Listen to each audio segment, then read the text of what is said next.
যদি পিয়ার পদ্ধতি হয় সেখানে দলকে ভোট দেবে, তারা জানবে না যে তাদের প্রার্থী কে এমপি হবে, সেটা তারা জানবে না, বুঝবে না। আজকে অনেকে বাংলাদেশের মালিক হয়ে গিয়েছে এমন একটা ভাব। রাজপথে আসুন। বিএনপির নেতা কর্মীরা 1 লক্ষ মামলা খেয়েছে, বাংলাদেশে আর কেউ খায় না। আমরা এক দলের রাজনীতি করি না, আমরা রাজনীতি করি গণতান্ত্রিক প্রক্রিয়ায়। এটাকে ইংরেজিতে বলা হয় multi party democracy. Multi party ডেমোক্রেসিতে আমরা জনগণের কাছে যাব, প্রতি 5 বছর তাদের কাছে পরীক্ষা দেব, জনগণ আমার পরীক্ষা নেবে। জনগণ কিন্তু 2টি পরীক্ষা নেয় নির্বাচনের সময়। পিয়ার নিয়ে অনেক বড় তথ্য আছে, আমি সেই তথ্য ব্যাখ্যা করে আপনাদের সামনে দিয়ে দিচ্ছি। আমরা যখন জনগণের সামনে ভোটের জন্য যাই, জনগণ কিন্তু 2টি বিষয়ে আমাদের পরীক্ষা নেয়। প্রথম পরীক্ষা, আমি ব্যক্তি, আমি কোন ব্যক্তি, আমি কি সঠিক ব্যক্তি না আমি কি ব্যাঠিক ব্যক্তি, প্রথমে সেই পরীক্ষা নেয়। আমাকে ভোট দেওয়ার আগে তারা জানে আমি কি একজন সত্যিকার দেশপ্রেমিক নাকি আমি ক্ষমতা লোভী যে লুটপাট করার জন্য এমপি হতে চায়। সেটা জনগণ আমার নিজের চরিত্র দিয়ে সেটা প্রথম।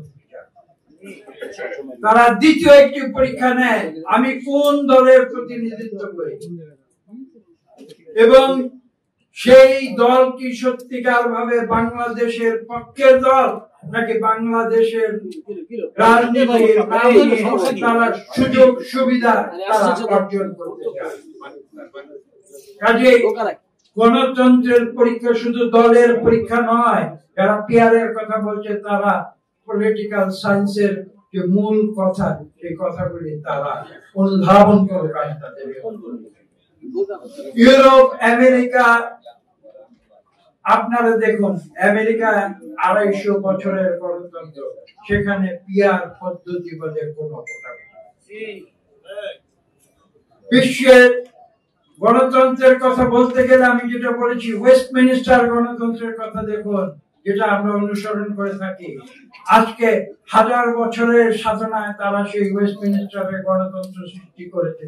সেখানে পিয়ার পদ্ধতি বলে কোনো পিয়ার পদ্ধতি কোথায় রয়েছে আপনারা খোঁজ নিয়ে জানেন। আমি একটু আগে একটি সংবাদপত্রে রিপোর্ট করছিলাম, সেখানে বক্তারা নাকি গতকাল অনেকে বলেছে বিশ্বের 51টি কতটি দেশে নাকি পিয়ার পদ্ধতি আছে। আমি তাদের প্রশ্নের উত্তরে এই কথা বলতে চাই, সেই 51টি দেশের নাম একটা একটা করে পর্যালোচনা করে দেখুন তারা কোন দেশ, তাদের দেশের অভ্যন্তরীণ অবস্থা কি, সেখানে গণতন্ত্রের পরিস্থিতি। হ্যাঁ, ইউরোপে কোন কোন দেশে পিয়ার পদ্ধতি আছে। ইউরোপের পরিস্থিতি আর আমাদের পরিস্থিতি এক। আপনি এশিয়ার দেশগুলো দেখেন, এশিয়ার দেশগুলো দেখুন, এশিয়ার কোন দেশে পিয়ার পদ্ধতি আছে। আমরা শুনেছি নেপাল এবং শ্রীলঙ্কায় নাকি পিয়ার পদ্ধতি আছে, সেও সম্পূর্ণ পিয়ার পদ্ধতি নয়। আমাদের যে আশেপাশের যে দেশগুলো রয়েছে যেখানে আমরা গণতন্ত্রের কথা বলি, যেটা আমি একটু আগে বলেছি, আমাদের গণতন্ত্রে কিন্তু ভোটাররা যিনি প্রার্থীকে তারা আইডেন্টিফাই করে প্রথম, তারপরে তারা দলকে আইডেন্টিফাই। যদি পিয়ার পদ্ধতি হয় সেখানে দলকে ভোট দেবে, তারা জানবে না যে তাদের প্রার্থী কে এমপি হবে, সেটা তারা জানবে না, বুঝবে না। তাহলে কিভাবে তারা সঠিকভাবে করবে, এই প্রশ্ন আসে। পিয়ার করে আমি অনেক বক্তৃতা, গরম বক্তৃতা পঠন ময়দানে দিতে পারবো, কিন্তু প্রশ্ন হচ্ছে এই, যারা পিয়ারের কথা বলছেন তারা পিয়ার পদ্ধতি কি বোঝায়, সেটা কি তারা আদৌ একবার চিন্তা করে দেখেছেন?